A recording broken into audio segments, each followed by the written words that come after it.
What's going on this morning, family? Black Feniks checking in, the owner of HogOn Welding and the founder of Welding and Hip Hop. And I wanted to check in to talk to you about my Invertec Lincoln Electric Welder V250-S. One of the best welding machines I've ever welded with, hands down. I can't lie to you. Like, this machine looks bad, but man, when I tell you it can burn the arc, when I tell you you can set and dial it in, oh my goodness, this is one that I really enjoy. This unit new when it came out was around 3,500. I want to say it was over 3,000 for sure. New. I got the unit at a sale auction in Phoenix, and the guy sold it to me for $450 is what I paid for it. I paid $450 for it. I was so excited because I knew what it was. And the gentleman really didn't know, but he had some bigger welders in there. He thought they was worth more. And he was trying to get an arm and leg out of them, and these he thought they weren't worth that much. So, I won on it. You know what I mean? I used his ignorance to what it was in my advantage. But I wanted to give you a small update on it. I ain't gonna lie to you. I've been in limbo thinking about getting rid of it, upgrading. But honestly, as long as this welder is running and burning, I'm keeping it. Like, this thing is a beast, man. You can use. I have both sides of leads for it, so you can use the smaller versions, or you can use the bigger versions. Like I said, I got both. When I actually got a set in here where I got the both bigger sets, so I got it where I can plug it in. But I got a full set of leads where I believe it's like 50 feet total for the small set, and either one will burn. Like I said, it all depends on your amperage. And honestly, you can burn with these easy. You can burn half inch with them, no problem. So that's not an issue. I love the settings on here because you can have a hot start if you want the start to be hot. Where it starts and pops right in. And this is like some soft settings that I have it on. And if you're using three, normal about right here is good on a 332nd rod. Depends on how you want to burn it. You know what I mean? These are like soft spots that I got marked on here that I like. And then, like I say, you can have a soft arc, you TIG with it. TIGging is dope. It's a scratch arc. You can't put the foot pedal on here, which I don't have one at the moment, but my goal is to have another one. I had one, but I messed my cord up, so I got to get another one. Long story, but anyways, I'm gonna get another one. But this thing is so neat because you can use it with a remote, or you can just use it from this location, and it's 250 amps, so plenty of power. And normally you ain't gonna burn over this, unless you running something big. And normally I don't really run. I do have some big 532nd rods. But still, I'll probably be running about right here at 150, 170. But I don't run them as much. I try to stay in my lane of welding now and fabrication. Honestly, I tend not to go over 3/8.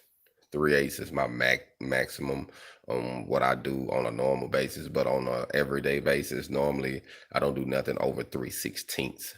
So normally 3/16, but I do commercial welding, and commercial sometimes you have a quarter to 3/8. So normally when I get some of those projects, it'd be a quarter to 3/8, but that's my extent on what I do.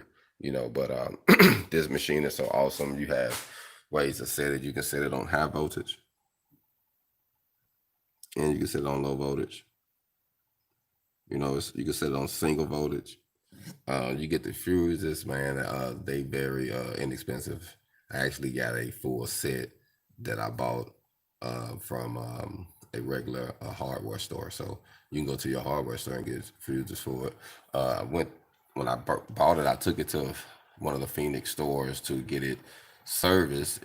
I knew it worked, and I just wanted to make sure everything was good, and everything was good. He said, "Man, this welder right here, He said, "Barely seldom go bad. This is a lifetime welder." He said, "Man, they don't even make them like this no more." He said, "Man, you need to hold on to this one." I said, "I am," but this is a real good welder, and like I said, you can run this welder on a generator because I had. But like I say, it is 250 amps, so you can't use a 240 amp on it. The generator gonna have to be 250 amp output because you can't go under that unless you change the setting. I believe the lowest it'll go is a 200.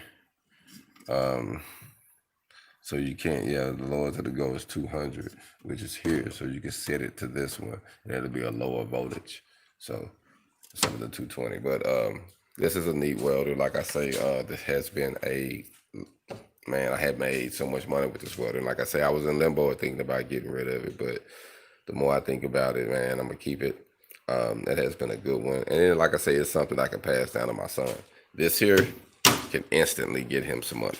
I can just give him this unit. This unit right here can make him into a thousandaire. It can actually get him some money. Like he can have he got multi-process. He can TIG and stick. You can't wire weld with this one.